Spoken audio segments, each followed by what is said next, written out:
की मलाई खाने के लिए घूम रहे हैं। मैं स्वामी प्रसाद जैसे या अन्य लोगों का सिर्फ यही कहता हूं कि सत्ता की मलाई खाने आविष्कार किए हैं। 4.5 लाख के लगभग नौकरियां दे चुके हैं। 1.5 करोड़ लोगों को रोजगार दे चुके हैं। बंद हुई चीनी मिल को चालू कराया। Express way. संत समाज निकल पड़ा है कि पुनः राज सिंहासन पर परम पूज्य योगी जी को बैठाना है, क्योंकि योगी जी जब बैठेंगे तो निश्चित ही विदेश ही नहीं देश विकास करेंगे। उत्तर प्रदेश विधानसभा इस समय सियासत गर्म कर रखा है। नमस्कार, आप देख रहे हैं पीटी न्यूज़ और मैं हूं प्रिंस तिवारी। हमारे साथ संत प्रसाद संत जी हैं। भगवा कलर में आप देख सकते हैं इनका पूरे तरीके से एकदम भगवाधारी हो चुके हैं। जब से उत्तर प्रदेश के विधानसभा चुनाव, जैसे ही योगी आदित्यनाथ ने उनका नाम आता है विधानसभा चुनाव को लेकर के, उसी के बाद से पूरा संत समाज एकत्रित हो जाता है। उन्हें प्रचंड बहुमत से जिताने के लिए अलग अलग जिलों से लोग गोरखपुर भी आ रहे हैं और लोगों को एक संदेश जारी कर रहे हैं कि एक बार फिर योगी सरकार। हमारे साथ संत जी हैं, इनसे बात करते हैं। गोरखपुर में 2 से 3 दिनों से लगभग ये हैं, घर घर जा रहे हैं, डोर टू डोर। क्या कर रहे हैं योगी जी के बारे में, योगी जी के नीतियों को किस तरीके से आप लोगों को बीच में दे रहे हैं? योगी जी ने जो विकास कार्य किए हैं, 4.5 लाख के लगभग नौकरियां दे चुके हैं। 1.5 करोड़ लोगों को रोजगार दे चुके हैं। बंद हुई चीनी मिल को चालू कराया। एक्सप्रेस वे बनाए और ऐसी लाखों योजना है, चाहे आस्था का केंद्र हो, भव्य राम मंदिर निर्माण हो, या फिर काशी और आने वाली मथुरा की बारी हो। ऐसे कार्य किए जा रहे हैं कि जो अद्भुत हैं, जो हम सोचते थे कि कभी पूरे होंगे ना होंगे। इसलिए पूरा संत समाज निकल पड़ा है कि पुनः राज सिंहासन पर परम पूज्य योगी जी को बैठाना है, क्योंकि योगी जी जब बैठेंगे तो निश्चित ही विदेश ही नहीं देश विकास करेगा। 4.5 नौकरी की बात कर रहे हैं। 4.5 लाख युवाओं को नौकरी मिला है। विपक्ष तो हमला कर रहा है कि 4.5 लाख नौकरियां, भैया बता दो कहाँ है 4.5 लाख नौकरी।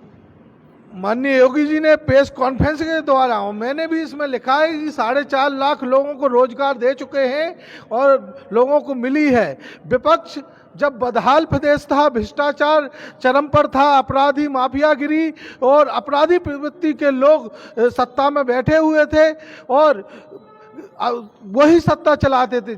अपराध और भ्रष्टाचार शासन प्रशासन में इतना लिप्त था कि ये पता नहीं चलता था। आमजन भयभीत था। तो उन्हें कहाँ से लगेगा कि विकास हो रहा है, क्योंकि उनका जो कार्य था, उनकी जो शैली थी वो बंद हो चुकी है। उन्हें विकास नहीं दिखेगा। उन्हें तो विकास के नाम पर दंगे दिखते थे, अपराध दिखता था। उन्हें विकास के नाम पर एक समुदाय का दमन दिखता था।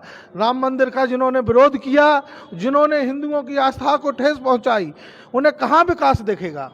आप ही के पार्टी के 2 नेता 2 मंत्री चले गए सपा में। अब इसके बाद भी आप कह रहे हैं कि योगी सरकार फिर से।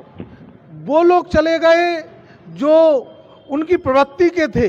5 साल जाना था तो पहले चले जाते अगर हमारे कार्य गलत थे। उन्होंने 5 साल पूरा कोशिश की कि हम कहीं ना कहीं भ्रष्टाचार करें। जब उन्हें योगी ने भ्रष्टाचार नहीं करने दिया तो वो चले गए, क्योंकि वो उस पार्टी को पसंद करते जहां भ्रष्टाचार होता है। लेकिन जिनके घर की बहू, जिनके समधी, जिनके चाचा दूर चले जाते, अपने पिता से लड़ाई हो जाती है, ऐसा बालक बोलता हम मुख्यमंत्री बनेंगे। स्वामी प्रसाद मौर्य तो कह रहे हैं पिछड़े दलितों की बात ही नहीं करते थे योगी जी, केवल ठाकुरवादी करते थे।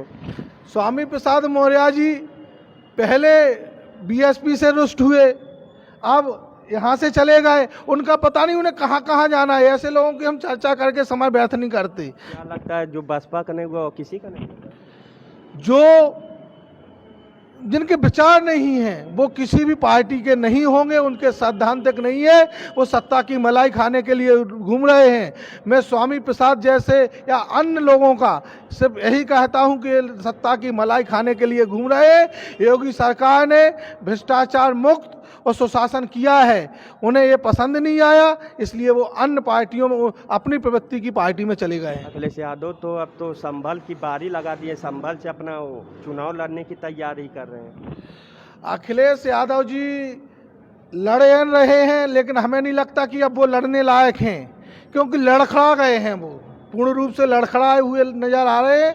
और आपने पिछली बार भी देखा, सत्ता का दावा करते थे लेकिन दहाई अंक पकड़ पाए। इस बार तो सिंगल ही अंक पकड़ेंगे, वो 1, 2 या 3 बस। 2012 फिर से रिपीट करने वाले हैं अखिलेश जी, कह रहे हैं।